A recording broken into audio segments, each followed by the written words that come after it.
And tonight it gives me great pleasure to bring on stage the political leader of hope, the honorable, wonderful, fantastic person in the name of Timothy Hamel-Smith. Thank you.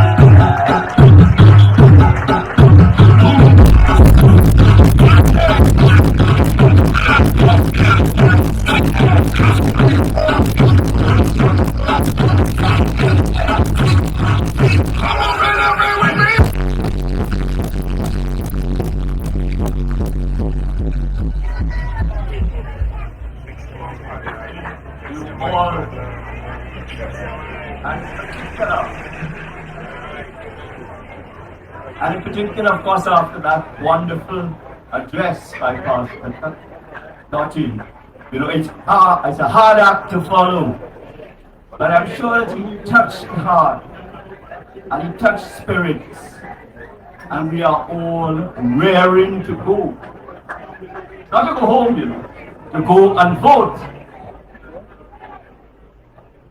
The speaker who will follow me is well known as the man in Trinidad and Tobago who best knows how to deal with crime, how to handle the security forces, so we bring an end to that feeling of danger that we all experience on a daily basis. But tonight, and it is so vital, because nothing else can happen in Trinidad and Tobago. The economy can't grow, health can't do well, roads can't be fixed, unless we get crime under control. But more than getting it under control, I am going to tell you that we have to break the cycle of poverty, the cycle of crime, cycle that will continue to draw out more and more criminals on a daily basis. Even if you got rid of it now, there are more emerging on a daily basis. And therefore, our policies must seek to deal with the underlying causes of crime, of poverty, and inequality in our society. Unless we do that, we will continue to suffer from crime, from drug lords, and we need to start the journey, because the journey is not overnight.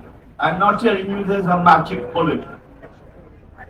But if you don't start the journey today, then we will continue and reach that destination called Haiti 2 that Pastor Dottie has told us about.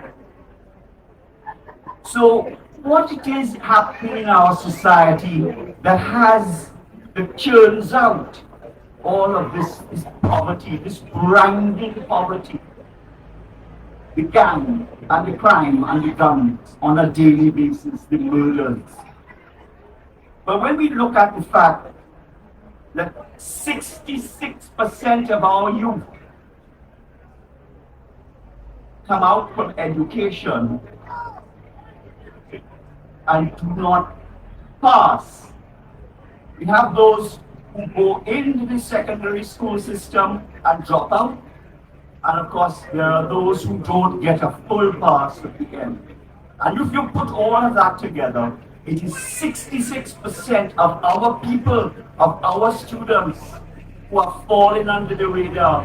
What can you expect if we continue to do that, other than to have people looking for a living, attracted to crime, attracted to gangs?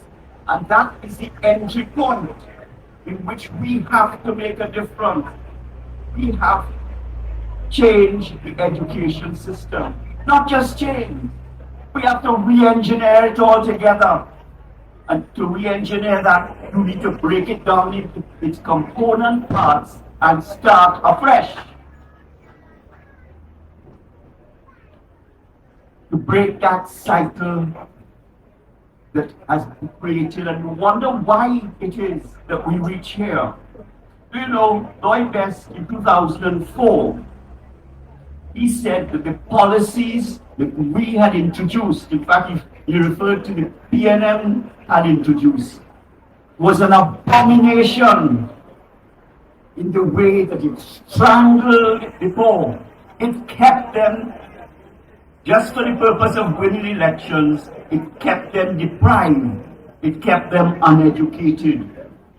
And today it is we who have to reverse that process. And we fail to do it. If we fail to do it, we are in danger. We are in danger. So we have to break that cycle.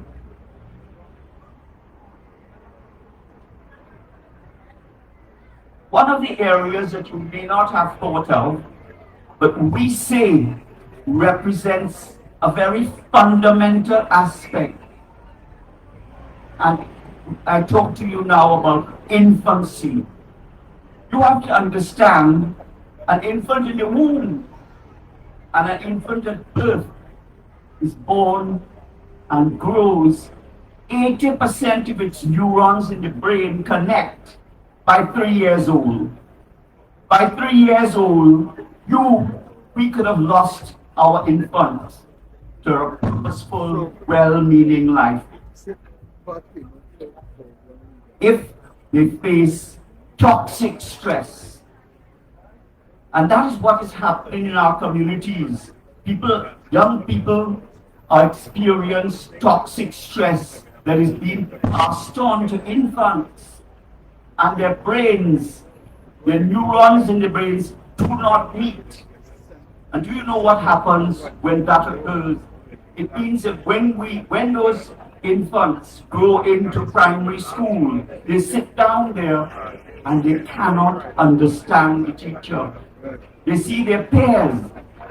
Their peers are understanding, they're doing well, and they become frustrated naturally. They become angry. They start getting into fights because they just cannot learn, because toxic stress has damaged the neurons in their brain. And so how do you intervene in this process where these infants suffer like this, going to primary school, and by the time they reach age 11, all they're ready for is to join a gang. They're not ready to continue their education. They're already being attracted into it as the only methodology by which they will feel some comfort. They will feel as if they could achieve something through the gang. We have to break that cycle. So how do we break the cycle? We say, and this is what the science tells us coming out of Harvard and Stanford and other universities, that one of the things we need to do is to provide a stable, safe environment for these infants, so that they experience love, care, and attention, that they are cherished, that they can bond with a caregiver. And if they fail to have that experience in this infancy, this 3-year period, there will be exceptions, but they can be doomed. Their future could be doomed from that moment on. So what we say that needs to be done is that the government, our government, we in government need to support NGOs, FBOs, who will undertake to set up nurseries and daycare centers within challenged communities. You see, in the rich communities, that's how children get a head start, as it were, because in those tender ages, under 3, they are experiencing that nursery care, that love, attention. They're cherished and loved. They are provided with stimulating toys, because unless you do that, that's how the brain grows, or it gets stimulated. it then experiences creativity to its max. So if you're going to break that cycle, that is one of the entry points. But beyond infancy, of course, is primary school.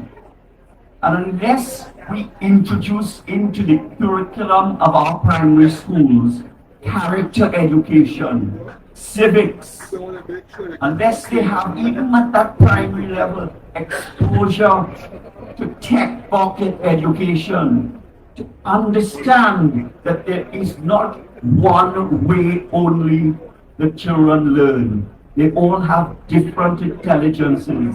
And here in Trinidad and Tobago, we say the children must fit into the education system.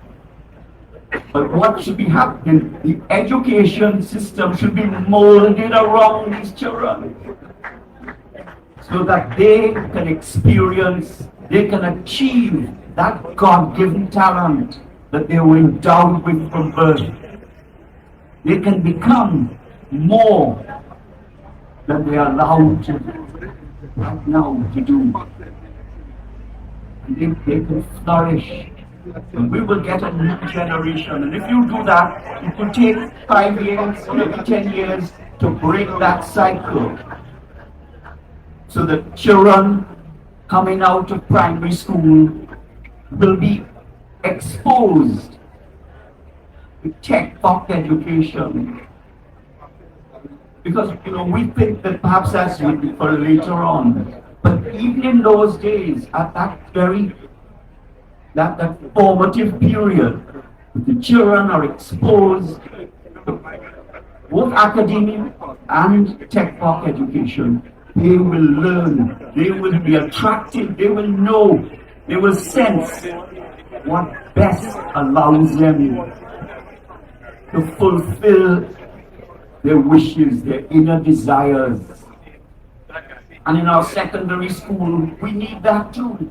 We need character education. We need a value system that is driven through. And we must develop that. There's no place like Trinidad and Tobago that has the music, the songs. People will tell you, music can touch the heart and spirit like nothing else. I'm sure if you think back, you remember songs from your childhood because it is instilled in your heart.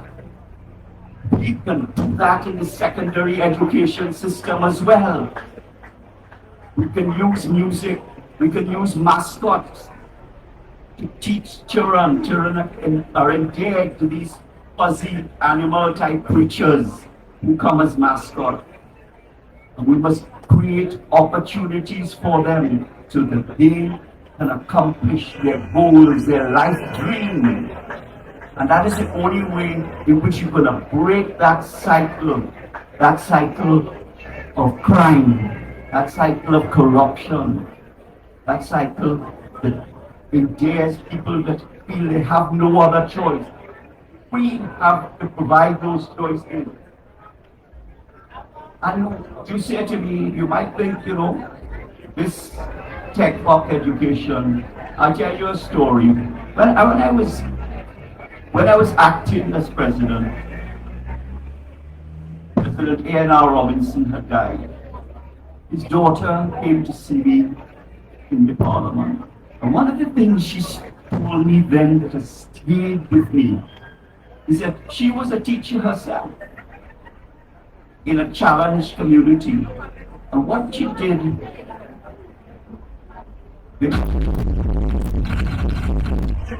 the opportunity was given to them to learn coding and software programming. They brought in some person to teach them how to do those things. One of the things that occurred is those students had really dropped out. They were physically there, but they had dropped out of school. They achieved the best. We treat them as dropouts, and yet that is the future that we're looking at. AI is another industrial revolution of tremendous dimensions, and we're allowing our students to miss the boat when that is a crucial time that gives them the opportunity to learn tech work. Because the jobs that will exist 10 years from now don't exist today. So how are you going to be teaching this road thing about how to learn about these things, but in fact those jobs will not exist? And the government talks about it. There is a policy that says in 2023 we will have tech work education in school. Has it really happened?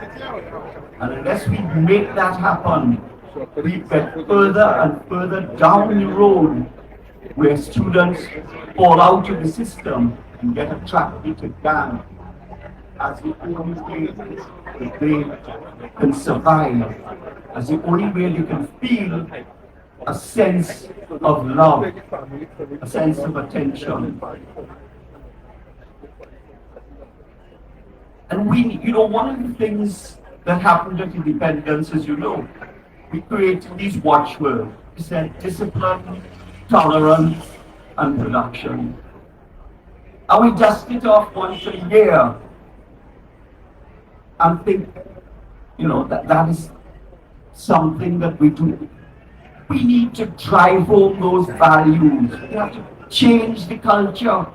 In the business world, you say that culture eats strategy for breakfast. And that's why creating a culture that where people feel passionate about Trinidad and Tobago is important, so that we can grow up as we get young people coming into the field. They feel part of Trinidad and Tobago. They have a desire to change and make it better. Imagine, as I mentioned, the music that we have, the creative energies that are there. That, if you press those values to enter into their hearts and minds, it will be transformative. It will allow us to have a new culture. And one of the things that I experienced working in the energy industry was we had acquired this company, and I was on board. One of the things we found is our safety record was absolutely abysmal. Right there in Point Listas, there were 13 lost time injuries per million man hours. It was totally unacceptable. We said we have to change that. They laughed at us. They said, Chinese know nothing about safety. We're not interested in safety. We said no. We will make a change. And we were able, within 5 years, it took time to change the culture. We were able to get down to 0 LTIs in 5 years' time. So don't tell me that guys Chinese like it, so we can do better. You know what it takes? It takes leadership. That is the difference. So here in the energy sector, we have people working in a first world environment, full of productivity, discipline, tolerance, safety. We have that there. But we can mirror that within the whole of Trinidad and Tobago with the right leadership. And the right leadership will allow us all to a country that is more productive. We can then have an economy that grows using our own energies, our own creativity, our own adaptation of AI. So today I am asking each of you, we think that we have no power. I think you have power. You have friends, you have power. Your family, you have power. Because you must touch the hearts and minds of every individual with whom you come into contact. If each of you tonight made 10 friends who are willing to support the alliance, that would be what? 30,000 overnight. And those 30,000 touch 10 more. We can do it. Pastor Doctrine has told us we can be successful. We put our minds, our heart, and our energies to it. The People's Alliance will succeed and will bring good governance to Trinidad and Tobago. Thank you.